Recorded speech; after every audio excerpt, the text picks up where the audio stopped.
you laughing at me? A bunch of years ago, I destroyed my shoulder in a motorcycle accident, and then after that, I ended up opening an obstacle course racing gym, where, as you can imagine, I'm like swinging from monkey bars and rings and stuff like that all the time, and the shoulder thing never really got better. So I went to see all these different doctors. 6 different doctors told me I needed shoulder surgery. I didn't want to go that route. I ended up finding a doctor that did some PRP injections, my friend Dr. Danny, and it changed everything. It was like the single biggest change and impact I could imagine. In fact, I actually couldn't imagine it, because right now my shoulder is so much better than it ever was, even before the accident. It was like a miracle or something. But it wasn't just the injections. Past the injections, we made a decision that for like 90 days, we would cut all inflammatory foods completely. No sugar, no alcohol, basically ate 0 carbs unless it came from certain fruits that I was eating, and kept it really clean. At the time, I was coaching people into nutritional ketosis, and I know that everybody's like, I tried keto, it didn't work. Maybe, but actually, I bet you did not, right? Because all the time I would hear from people that they tried keto and it didn't work, and I would be like, you know, what kind of numbers are you getting when you test your blood? And they'd be like, what are you talking about? If you're not pricking your finger, which I understand sucks, but if you're not pricking your finger and you're not seeing if you're actually in ketosis, if your millimolars of ketones being produced by the liver are not present, you're not actually in ketosis.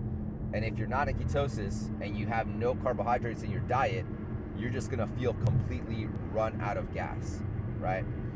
So fast forward, I then had this Achilles tendon injury that we all know about. Got injections on the Achilles. We're 12 weeks out, 10 weeks out, stay in this lane, 10 weeks out from, follow that car, 10 weeks out from the Achilles injury. We were gonna be back to a Spartan race. That did not work out whatsoever. So now we're 12 weeks out. This thing still bothers me. I really have a hard time training all the time. I have not run yet, so I'm like as a running coach, I'm now like a year out of like no running, which is terrible. So last night he calls me, which was like he had like an epiphany, because the night before I was awake all night with how bad my Achilles was hurting. So yesterday he calls me and he's like, yo, we gotta take this to the next level.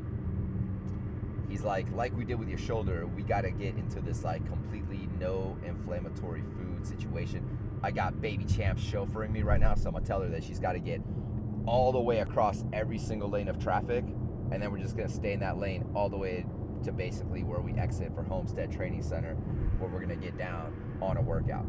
So I digress, back to business. So we're gonna get back into this ketosis thing.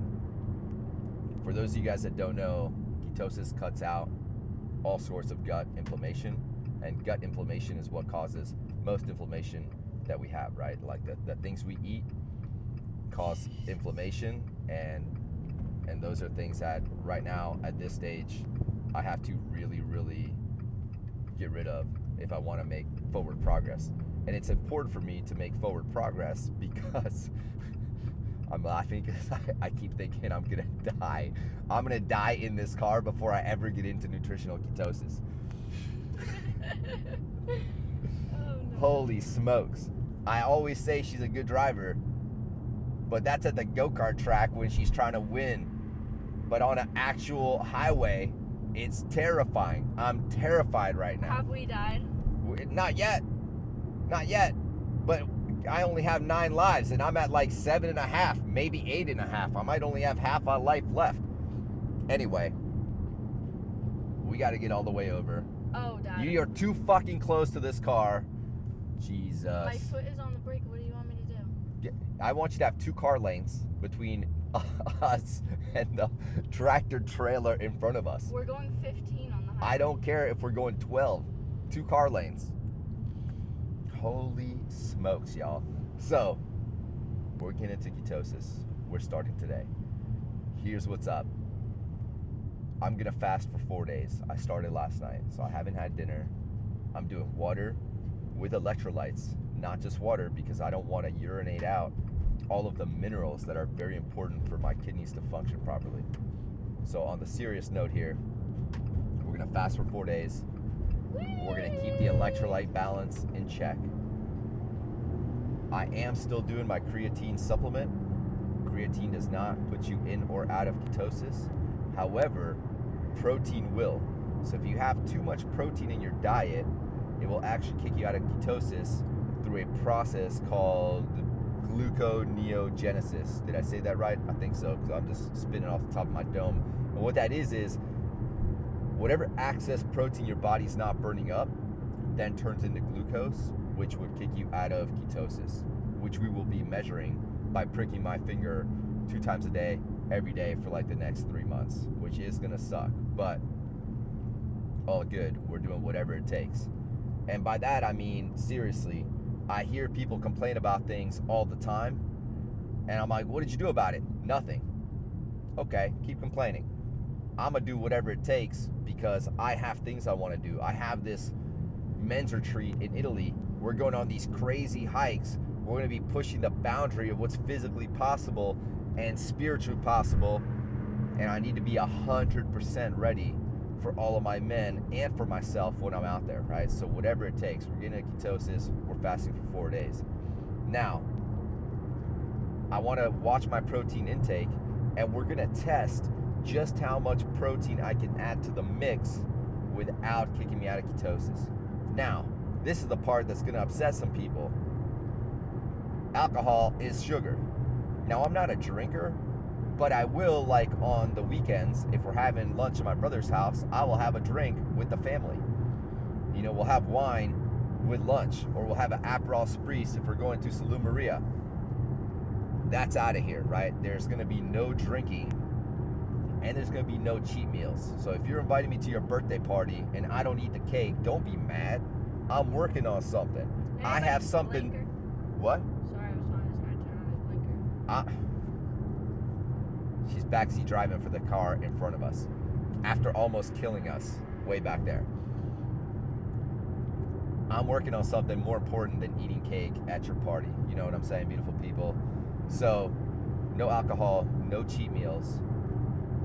We're gonna take a few days of fasting to get into nutritional ketosis. And we're gonna be doing this thing for a few months.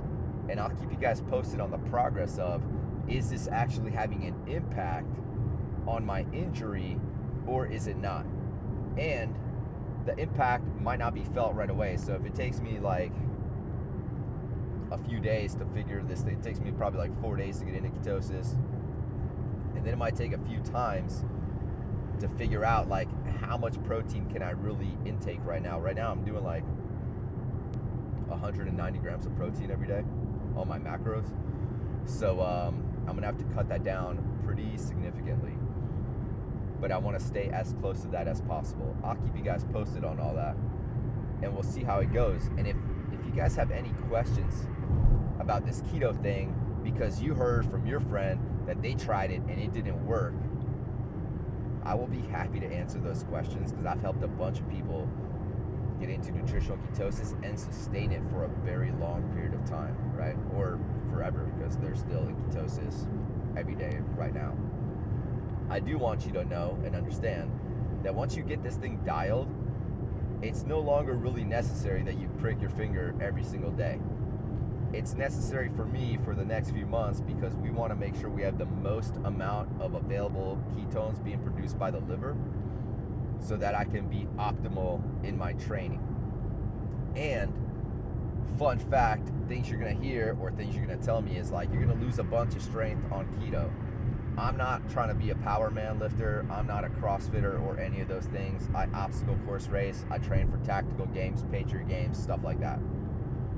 However, when I was in ketosis, when I owned my gym, I had a 405-pound deadlift in ketosis, and I had a 350-pound back squat in ketosis. I know those are not huge numbers for you guys that are like really into lifting.